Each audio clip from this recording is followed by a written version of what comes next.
The Wild West. Excuse me. The Wild West. A time period that has been created and recreated time and time again for the silver screen, This will only take a moment. games, and everything in between. It's rich in history, but sometimes we get it wrong. Shocker. So I decided to give myself a crash course and broke my heart a couple of times along the way when separating the movie from reality. Giddy up. I want to be a cowboy, baby. Well. Welcome back to Learning Things. No, I shan't. Welcome back to Learning Tings, the show where we pick a topic and, we learn some things about it. Now, in today's episode, as you are very well aware by now, we are covering the Wild West. And in my opinion, the Wild West is both a place and obviously a historical time period. Now, the time period was when America and the government at the time started to rapidly expand into the West. And place is, well, west of New York. Basically, all that was in the middle and further west of the continental United States. I love saying that, the continental United States. I always hear Americans saying that. The continental US. It just flows. I don't know what it is, but whenever I get the chance to say it, I give it a shot. Now, it's considered that the Wild West time period started in 1865 or around then, and it was kind of around the time after the American Civil War had ended, and the war had left most of America in, economic turmoil, a bit of social upheaval, and people were looking for a fresh start. And luckily for these people that wanted a fresh start, they knew that they could actually get a fairly decent, cheap piece of land in the West, because that's what the government was basically doing, pushing further and further west, stealing land from Native Americans, and then selling it to encourage more prosperity inland and further west, obviously. Jesus Christ, take a drink every time I say west. And to that I say good luck. Now, the fact that they were forcing Native Americans to give up their land is awful. I don't feel like I need to particularly comment on that. Because I come from Australia, one of the other great stolen nations. So I'm not going to be throwing stones in this glass house. Now, I had to research the Civil War to actually understand what on earth was going on. Again, Australian, not really in our standard curriculum at school, but basically, put really, really simply, the Civil War was between the North and the South of the 13 states at the time to basically decide whether slavery was going to become an ongoing concept as they were going to start expanding west. So when the Wild West begun, the established states, so to say, were known as the original 13 states, and they were basically just situated in the east part of the continent. So they started pushing west, and the government was really encouraging people to get up, pack a bag, and start their new life out on the frontier. And this was particularly encouraged because President Thomas Jefferson had recently signed the Louisiana Purchase. And with it, this spawned the phrase manifest destiny, which is a pretty prevalent phrase back then, but these days, the manifestation of my own destiny has personally a lot less to do with stealing land from native people, at least me. So each to their own, I suppose. The frontier spanned a huge expanse of land. It stretched from the Mississippi River to the Pacific Ocean and included regions like Texas, Colorado, Kansas, and California. Now, they had discovered gold in California in 1840. So when 1865 rolled around and people were being encouraged to push west, it wasn't that big of an inconvenience if people were going to head to California, because it was actually labeled and officially made a state in 1850, just 15 years prior. So the idea of heading west wasn't as frightening in some areas because there were already established towns, even if some of them were abandoned, as does happen seemingly overnight for a lot of gold rush towns in history. There was still an established area that they could come and make their own. But in between California and the original 13 states were some of the most beautiful expanses of untouched landscape. Think towering peaks of the Rocky Mountains, The Great Plains across the central regions, covered in prairie and grassland, home to vast herds of bison, and the arid deserts of the southwest, where genuinely fairly resilient settlers carved out a life for themselves, despite honestly extreme conditions and very scarce water in a lot of places. Think cacti and like wide open spaces with weird lizards, and of course tumbleweeds. Yes. Fact, not fiction. I'm so pleased to know that tumbleweeds are a real thing, honestly. What a magical element in nature. Like, what the fuck is a tumbleweed, dude? Also, I love the naming of that thing being tumbleweed. Like, it's weed that tumbles. Love it. Absolutely love that. If you too like the phrase tumbleweed, please let me know. Share your love for tumbleweeds with me, a fellow tumbleweed lover. Enthusiast even.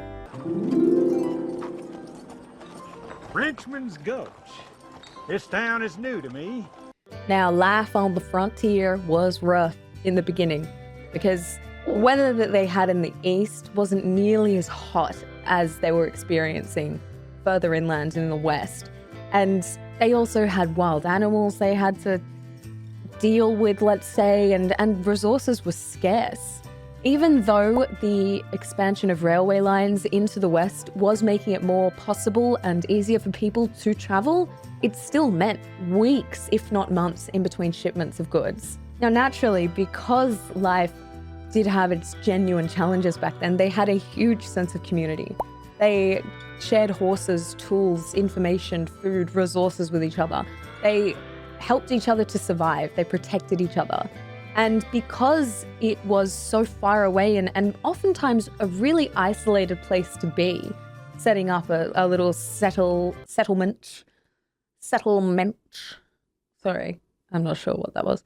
They built their own houses, they herded their own cattle, grew their own food. They had to be as self-sufficient as possible because help was so far away, they were so isolated, and, well, if they weren't self-sufficient, I can't imagine it going so well for them. For transportation, they had horses, mules, wagons, and just a side note, I was watching Hateful Eight, a Quentin Tarantino movie this week to kind of get in the mood for the Wild West. By the way, if you haven't seen some Westerns before watching this, pause it, go and pick a Western, come back. You really have to just be in the vibe for it. You know what I'm saying? But I was watching Hateful Eight, and it does start with kind of like a bounty hunter in the back of a wagon with his captive, let's call her.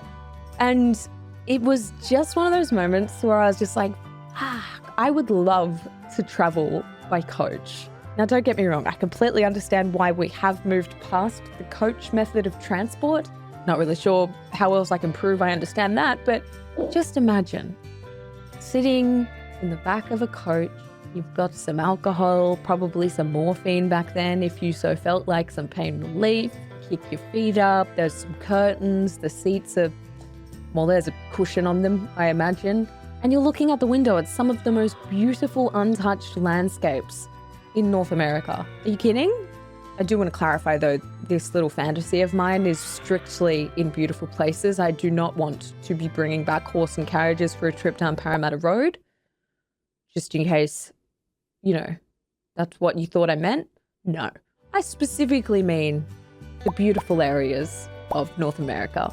But because transport was so limited, so was communication, because, back then they didn't exactly have a postal service the way we have it today, specifically because it was so fucking hard to get out there. There was a genuine risk of death, like, every day. So even when the train lines came in, it still wasn't that frequent, and there wasn't a really prominent mail service yet.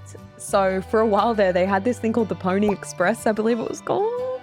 And it was literally just mail by horses, and it would take weeks, but they would come up and pick it up from you and go and deliver it. And the Pony Express. Mining was another key industry. There was loads of gold, silver, and other really valuable minerals that were still yet to be discovered. So little mining towns would crop up basically overnight and then disappear basically just as quickly. Towns on the frontier weren't that far off what the movies kind of depict them as. Like, they were a bustling social place full of trade, commerce, and, social activities. Churches, a blacksmith, of course, a saloon, the general store, sometimes a school if they were lucky. So where possible, depending on how established each town was, they had whatever they deemed necessary for like the basic needs of survival in a completely isolated place. So whatever you needed to survive as a human being, that town did its best to cater to keep people happy and, well, social. Now, it was rough, but the silver lining to it being a difficult time was obviously the fact that these people pushing out west and starting a new life had the chance to own their own land, run their own ranches, and carve out this brand new life for themselves that wasn't necessarily as possible in the East where they'd come from. So while it was a time full of opportunities, it definitely did require resourcefulness, a sense of endurance, and, well, true grit. So who else would be the perfect poster boy, so to say, of the Wild West than the cowboy? With their rugged demeanor, sharp spurs on the back of their boots, hat, lasso, and enigmatic presence, the image has become somewhat synonymous with the time. Cowboys played a vital role in shaping the American frontier, but let's just say that their history isn't exactly what the movies paint them out to be. I had a tragic discovery researching cowboys. I'll be vulnerable with you. Cowboys weren't the exciting assholes that we thought they were. In fact, this episode was originally just going to be on cowboys, because cowboys, woo, exciting. But after about 14 seconds worth of scrolling a webpage, the history of cowboys, I found out that they were just that. Men who herded cattle. So the smile was fading from my face fairly rapidly during those 14 seconds, and I also managed to smash an entire bottle of Pinot Grigio that night. I'm unsure if those two events are related. But the origins of the cowboy can be traced back to the Spanish vaqueros, which is a Spanish word meaning cowboys. So obviously, when you push into a new settlement with not many people, there was a huge need for labor, and there happened to be a lot of Spanish vaqueros. Oh God, I love saying that. Can you tell? That were in need of work. So they would be employed by ranchers to maintain the cattle, drive them long distances, and then just generally take care of the lands that the ranch had. And the day in the life of a cowboy was rough. They faced horrible conditions. They were in the saddle all day. They also had something else that was trying to kill them, which was a stampede. Sometimes they would lose control of the herd of cattle for whatever reason, and stampedes could be deadly. In fact, the English word stampede actually comes from the Spanish word estampida, which we likely got from them during that time. But I like it. Estampida. Oh no, estampida. Lo siento, mi español no es bien, pero estoy aprendiendo. But there were 3 absolute non-negotiables for being a cowboy. Back then, you had to have exceptional horsemanship. Boy, needed to be able to ride. You need to know how to use a rope. And you had to have a pretty good understanding of cattle behavior. But if you, like me, thought that cowboys were lawless gunslingers, then I'm so incredibly sorry to tell you that that wasn't the case at all. While there was violence and conflict in the Wild West, like today, most cowboys were hard-working individuals who abided by the law and respected the social order of the communities they were in, apparently. Another misconception is that cowboys were just, really quick to have a gunfight. While there was conflict in the West, cowboys barely had a chance to let out a little yeehaw in between herding cattle, let alone sleeping. So the idea that they were just striking up a gunfight for no real reason is unfortunately inaccurate. But where there is a big expanse of land and not that many lawmen to cover it, naturally, society ended up taking matters into their own hands. Enter bounty hunters, lawmen, and of course, outlaws. They tell me you're a man with true grit. What do you want, girl? Speak up at supper time. I'm looking for the man who shot and killed my father, Frank Ross, in front of the Monarch boarding house. The man's name is Tom Cheney. They say he's over in Indian Territory, and I need somebody to go after him. Bounty hunters had a pretty crucial role when it came to the law in a mostly untamed frontier. As we've covered, the government just didn't have the manpower to send more lawmen or sheriffs to these areas, so bounty hunters were there to kind of come in and basically perform a much cooler citizen's arrest. But it is pretty crucial to remember that bounty hunters were very rarely random people. They were often hired by private companies or by the law itself. And we'll get to bounty hunting as a career in a second. But put simply, they were hired to either capture or kill a fugitive for a reward, whether it be money or a bounty of some sort. It's in the name, really. It's in the name. They typically had to be fairly knowledgeable people to be a bounty hunter. They had to know the environment really well, where the secret hideouts were, the secret goings on, who was connected to who in the underworld. You couldn't just rock up to a random place and get going. You had to have some extensive knowledge of your area. So in terms of that last part, who was connected to who in the criminal underworld, what was going on in the criminal underworld in the Wild West? Yes, explore it. Outlaw gangs like the James Younger Gang and the Wild Bunch. They'd terrorize communities, target banks, and because they knew the terrain better than anyone and there were no cops, they'd usually get away with it. Gambling in saloons was an integral part of the social fabric at the time, but there was no shortage of rigged games, cheating, and organized gambling rings. It allowed criminals to kind of take advantage of unsuspecting individuals, and obviously that often led to disputes, you can imagine, so crime. In other words, horse and cattle theft was one of the big ones. And I'm sure you can understand why. The majority of employable opportunities in the West was on ranches herding cattle, so there was no shortage of cattle. There was also only so many cowboys to one ranch, and only so many hours in the day for them to sleep, herd cattle, drive cattle, yeehaw, maybe once or twice if they had the time. They couldn't look after the ranch the whole time. There's only so many hours in the day. So yeah, some cattle got stolen. And then stolen horses would either be resold or used by the person that stole them. I say person because obviously we can't use the term cowboy because they were little angels in the Wild West, apparently. Ladies of the night was such a common practice that the profession actually became part of the informal economy. And while it wasn't illegal, it did tend to bring other criminal activities. Bounty hunters were the real cowboys. At least that's what I think we've attached the name cowboy to. Or maybe it's just me. But there's a reason there was a bounty put on the heads of these fugitives. They weren't easy to catch. Now, this is kind of where I think we stray in terms of Hollywood and media. Bounty hunting as a career was extremely rare. It essentially wasn't really a thing. Most bounty hunters were actually lawmen. They were employed as a policeman and they happened to do this work as well. It wasn't necessarily a career. Now, think about, any old scene from a Hollywood Western. In real life, not everyone has the luck of Hollywood on their side, while a bullet whistles past their ear as they hide behind a well-placed rock reloading their weapon. You win some, you lose most. So whether or not they had a full-time career, it wasn't for long. Not necessarily because they were reskilling to a new industry, usually meant they were dead. But there were some successful bounty hunters around the time, even if it was just a one-off. In 1863, there was a Mexican gang of serial killers known as the Espinosas.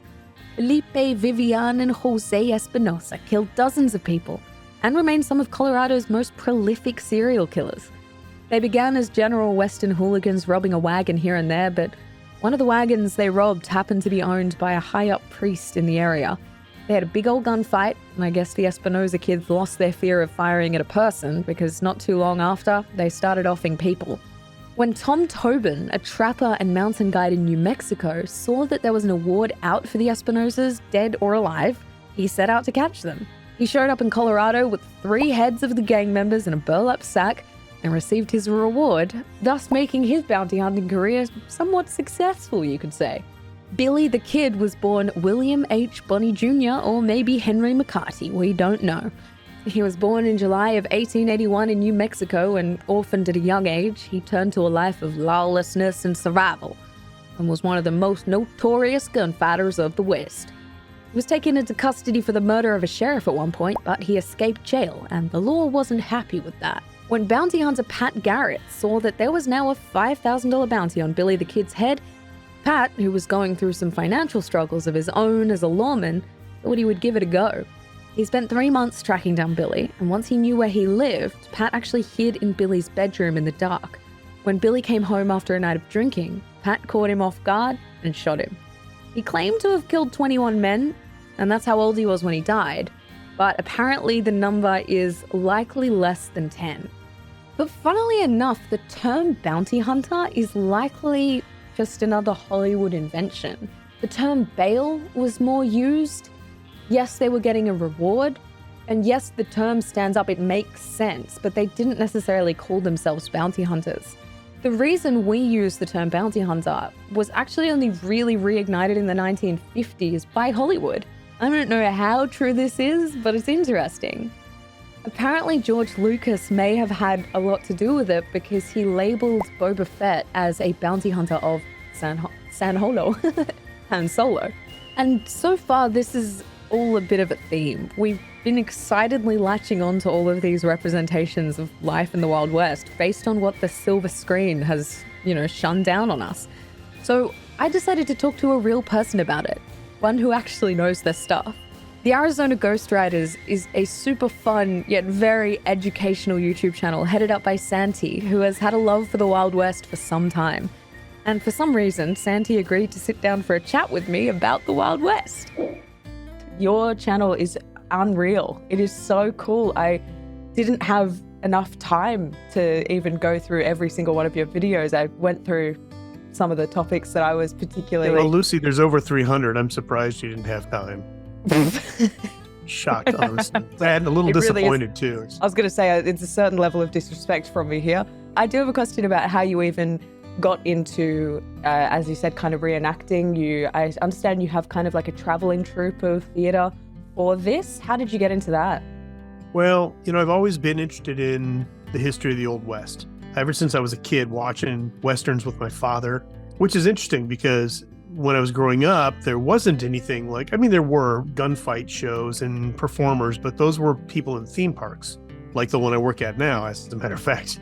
Those are the people that were professionals at it. So there weren't just kids running around with real guns shooting blanks at each other for obvious reasons. So I sort of kept thinking at one point I'm going to get to do that. And when I did get a chance to do it, it was with a sport that they do in America. Well, actually, they don't just do it in America. They do it globally, called cowboy action shooting. People use real guns. They dress up like me in Old West clothes, and they shoot at targets in a timed scenario. And whoever does it the quickest and hits all the targets wins, essentially.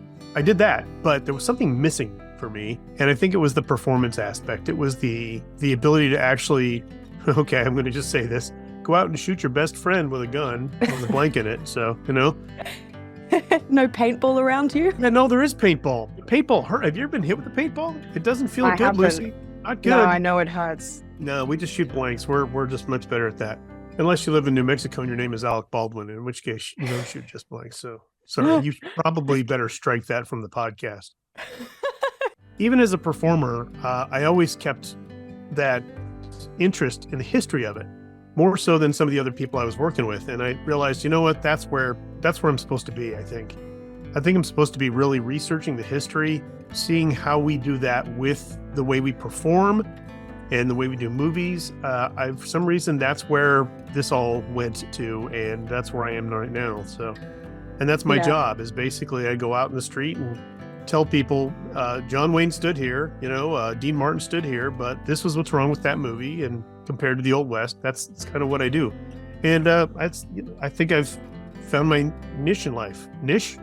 Noosh? I've even heard niche. I don't know. I think you can really go with whatever with that word and someone will know what you're talking about. Yeah, I think you're right. Yeah. Okay.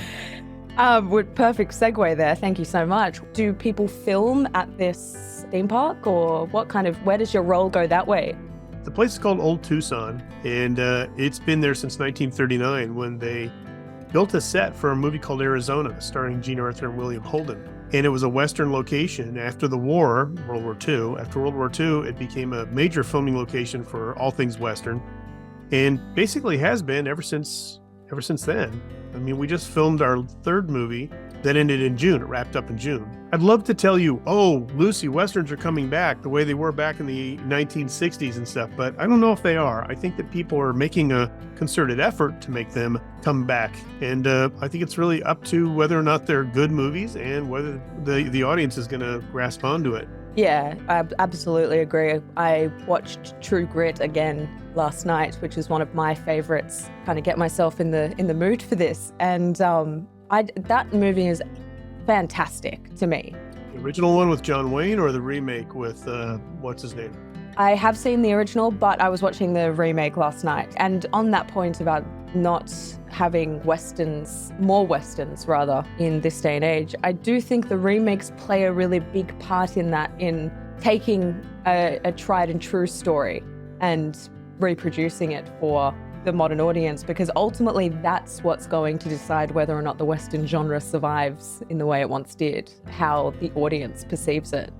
Yeah, absolutely. And True Grit's a really good example because the original movie it was based on a book about Rooster Cogburn and his life and Marshall Rooster Cogburn, sorry.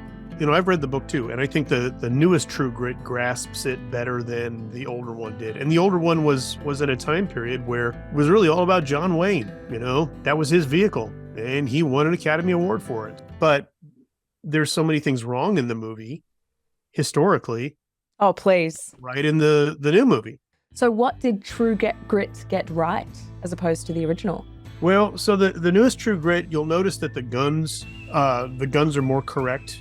That's a big problem with these older movies, because when they make Westerns, everybody has these ideas of what the iconic Western firearms were. You know, the guns that won the West, the Colt Peacemaker, you know, the 6-shooter, the hog leg, whatever you want to call it, all those things, the Peacemaker. However, that thing didn't come out until 1873.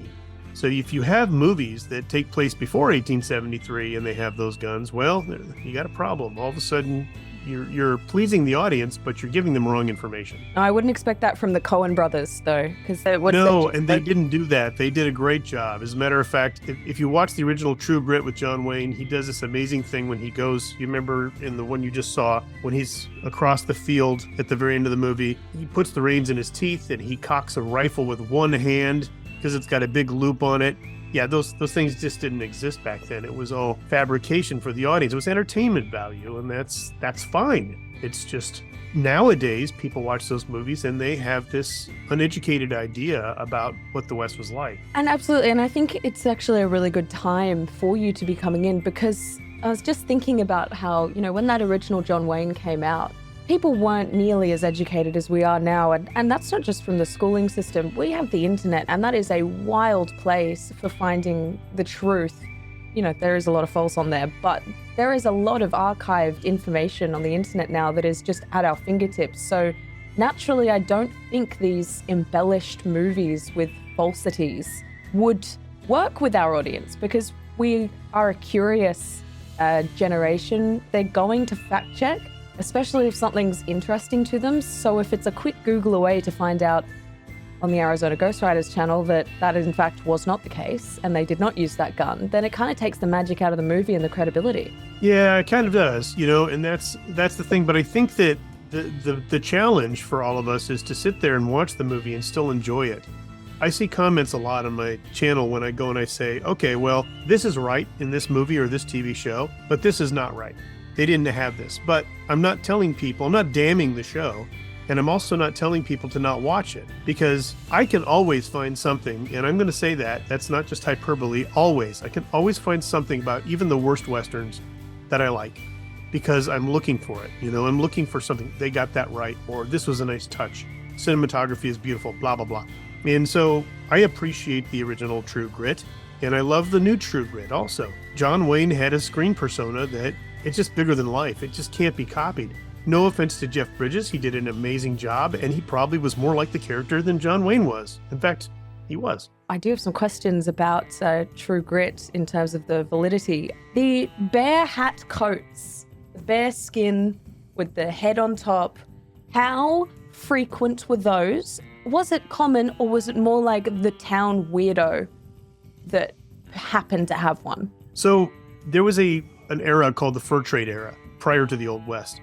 Fur trade era, mountain men, that's when the era of the mountain men, the trailblazers, the people who made the trails to get to California. You know, like those guys. They were the ones that would be able to go out into the wilderness naked and then come back a week later in a full set of clothes.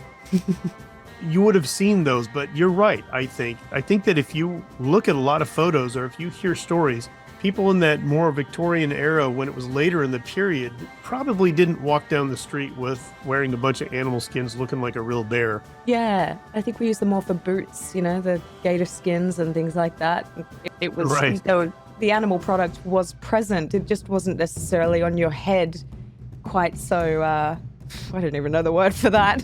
Well, you have to understand, too, that back then, I'm not going to say people were crazy, but Well, the morphine was pretty readily available. right, I was just about to say, yeah, alcohol and drugs were definitely a thing because, you know, back then we didn't really have a lot of medical treatments for issues. So it was really about pain relief. So yeah, I mean, you get when enough you- of the opium plant in you and whatever variety you have. And yeah, you're going to wear a bare head walking down the street. Yeah, well, particularly when you're curing that opium addiction with cocaine. Right. I imagine the two really do create some kind of magic there that makes wearing a bear hat make sense. That's true. That's true. Right. Well, it's funny when you read it because you hear stories about different people and what they wore and how amazing it was to see them. You know, most of the people in the Victorian society were dressed sort of, you know, vests, coats. The women were dressed in plainsman outfits, or maybe they were wearing bustles and corsets. Who knows? But, you know, a guy walks into town or rides into town on the back of a horse with a big fur hat, you know, it's going to probably raise some eyebrows. Yeah, I'm with you. I think that was kind of the town weirdos get up. Yeah, probably. Don't imagine the sheriff walking around with one on. But No, speaking of no. the sheriff, bounty boards. Were bounty boards as in the displaying of the different wanted criminals? Was that accurate? Not really, no. So, yeah, How'd it just feel throwing like? everything for you. So the whole idea, and you know, that was a shocker when I found out about it too. Back in the Old West, the idea that the guy was walking around, the sheriff was walking around nailing wanted posters up to every post, that just didn't happen. That didn't happen. If there were wanted posters or wanted reward sheets, those kinds of things, they were usually in the sheriff's office and not usually pinned to the wall. They were on a desk and files, just like it would be today. Yeah, no, I kind of thought about that, but it was one of those things where I never thought to discredit it. It was only once I started thinking about life in the West, and I thought back to my playing Red Dead Redemption 2, which, by the way, I'm excited that you've played that as well, because I just think that game is a masterpiece. But I'm sure that the reason they have the bounty board in the game, for example, is more just for the gameplay. Right, it was for the be able to gameplay just- in that yeah. game, sure. Yeah, the bounty boards, I'm not shocked to hear that they weren't just plastered. I'm going to tell you, if I was to make an Old West game, I'd put that in there too, because one of the things I love about Red Dead is that whole open world deal where you can just basically do anything. I was telling some people the other day on a tour, these young kids, I said, yeah, when I played it, I didn't know until the second time that I played it that you could actually go and rob a train, just rob a train. I never knew. I saw them go by. I just never knew you could just jump on a train and rob it. They were like, yeah, man. I'm like, well, I know now. But Amazing. Red Dead Redemption is holds a special place in my heart for me because it brought a lot of people your age and younger to have a knowledge of the Old West. And the good thing about that is when I grew up, Saturday mornings, Westerns were on. In your generation, Westerns aren't on. They just, No. for whatever reason, are not on. So an entire generation or more has been lost to the knowledge and the enjoyment of Westerns and the Old West. And so here comes Red Dead Redemption, and all of a sudden now all these kids are like, wow, I want to know more.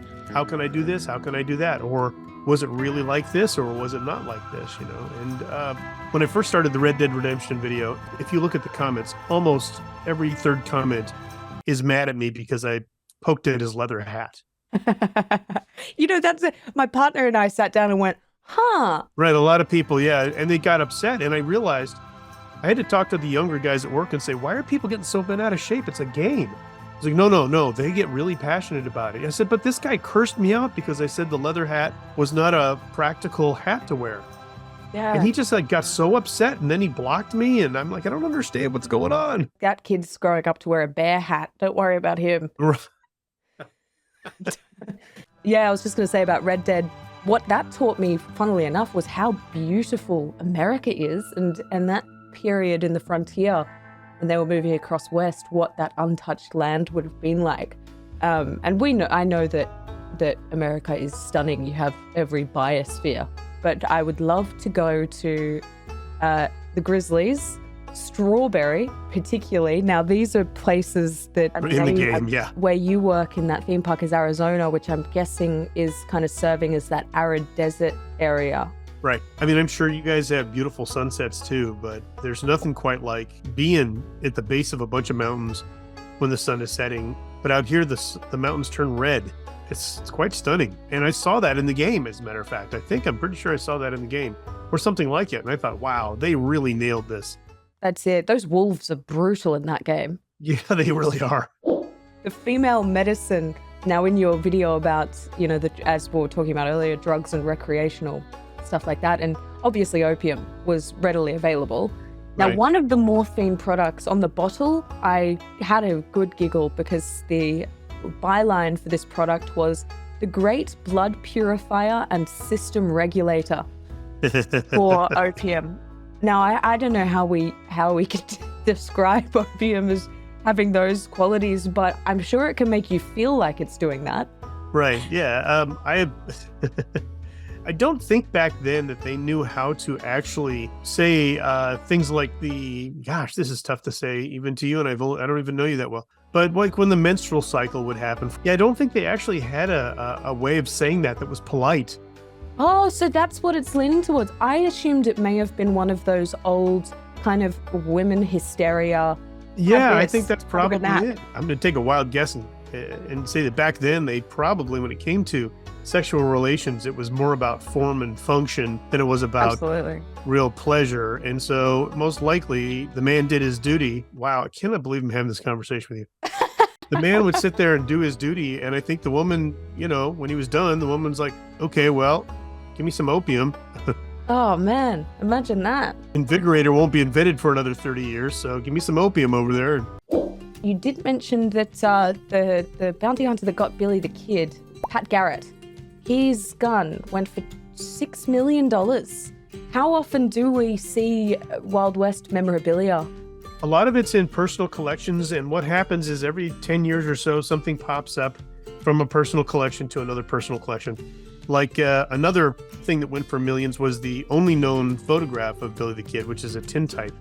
Which is, if you look him up in the line, you'll find him. He's got a little buck teeth going on, a little gun on his right hand, and that went for millions too. So those things just sort of get almost like baseball cards. They get traded, but for millions and millions of dollars. So yeah, those things do pop up. What is your favorite Western? That's a tough one. Yeah, I was going to say, I've left you with the hardest one at the end. Either Tombstone or maybe Outlaw Josie Wales with Clint Eastwood.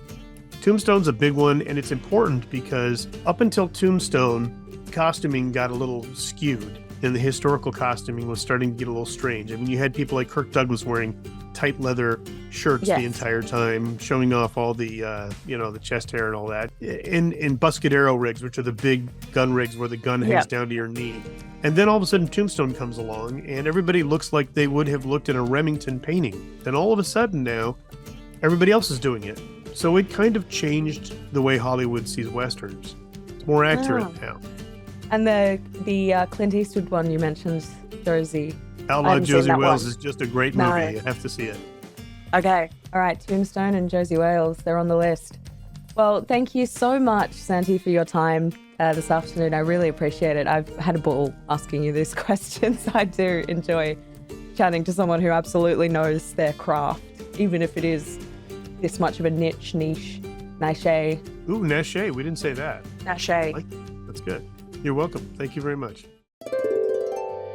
So there you have it, I guess. So we really only grazed the surface of the Wild West. I wanted this episode more to be an understanding of what was real and what was fake in the Wild West. And that's why Santee was such an excellent person to talk to about this. But I have to agree with him, even though they might get it right or wrong, it shouldn't necessarily take away from the art. And I think he made a good point by suggesting that the Western genre is kind of fading out of society's lenses. But Hollywood has made the Wild West such a fun part of American history. And if I can recommend some of my favorite Westerns, they're mostly modern. I would suggest the remake of True Grit, as you heard Santee and I talking about.